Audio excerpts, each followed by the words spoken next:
Arruda, avec sa petite pine là, sur son veston depuis le début de la pandémie, le projet de développement durable de l'ONU, ça s'appelle Agenda 21. Ça a le nom d'agenda. Oh, on n'a pas d'agenda.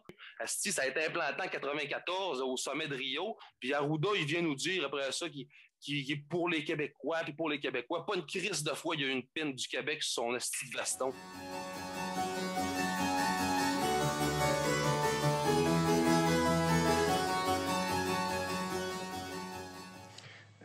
Vous m'avez demandé de parler du monde de 2030, qui est pour beaucoup d'entre vous, pour chacun d'entre nous demain matin.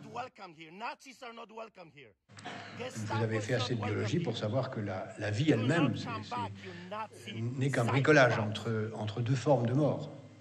Entre la mort par désordre extrême et la mort par l'ordre extrême.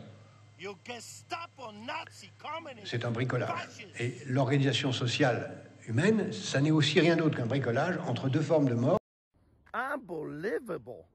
What is wrong with those sick psychopaths? Le désordre extrême, l'anarchie absolue, et l'ordre extrême, le totalitarisme uniformisateur. Et donc, progressivement, l'humanité invente, avec beaucoup de chaos, cette idée que le meilleur couple d'organisation de la liberté sous contrainte de la rareté, c'est le marché et la démocratie.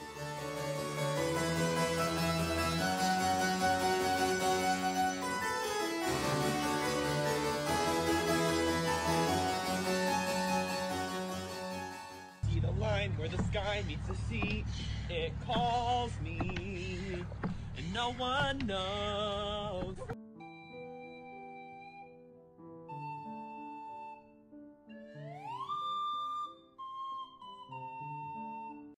La piñata du Québec. Il y a certains médias, là, que c'est atroce, là, comment est-ce qu'ils ont traité le gym, puis ils ont traité les employés. La piñata du Québec.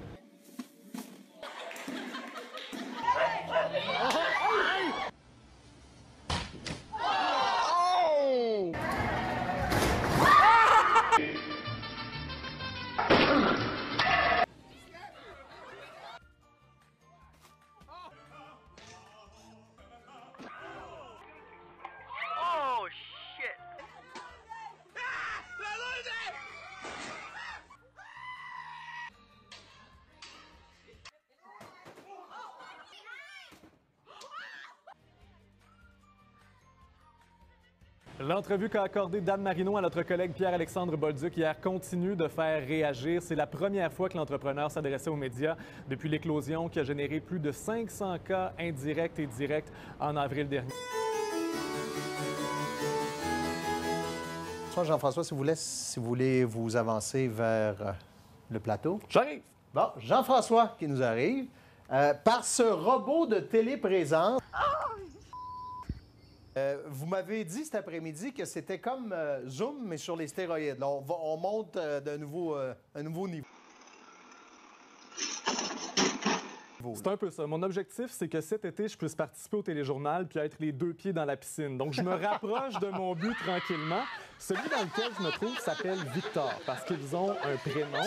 C'est un robot Double Flu de la compagnie californienne Double Robotics. Et au Canada, c'est mis en marché par une compagnie de Farnham qui s'appelle Holo Robots. Donc, ça vient vraiment joindre les avantages de la visioconférence avec les avantages d'une présence physique. Donc, c'est un objet que je contrôle actuellement avec le clavier. J'aurais pi utiliser mon téléphone intelligent, j'aurais pu utiliser ma tablette aussi. Également, l'important, c'est qu'il y ait une bonne connexion Internet des deux bouts, du côté du pilote et du côté du robot. Cet après-midi, j'étais dans l'usine d'Holo à Farnham. C'est des mots imprimés qu'on leur a mis dans la tête. Ils n'ont rien à dire, ces jeunes cons-là. Excuse-moi du mot. Bon, ils n'ont rien à foutre. Bon, ce sont des petits ânes qu'on nourrit, c'est très bien, et qui ferment leur gueule.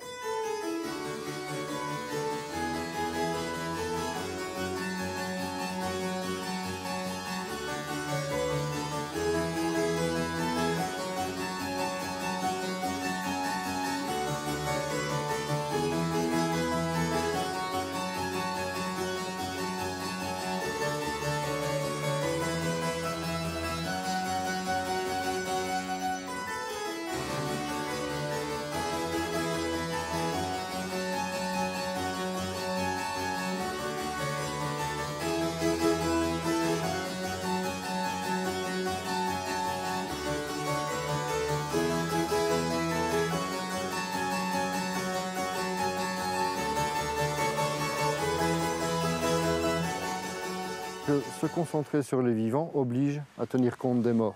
Le fossoyeur est justement la personne ressource dans ce cas-ci.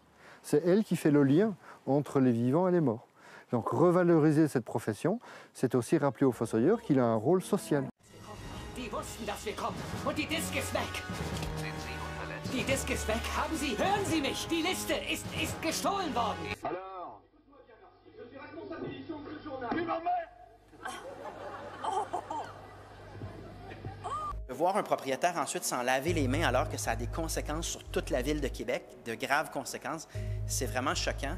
Puis se gonfler le torse, que nous, on est fort, puis on est trop fort pour ça, le virus, puis la pandémie. Je trouve ça épouvantable. J'imagine, j'ose espérer que la santé publique soit d'extrêmement près pour qu'on n'ait pas à revivre quoi que ce soit qui ressemble à ce qu'on a vécu dans cette histoire-là, qui est effectivement une histoire assez funeste.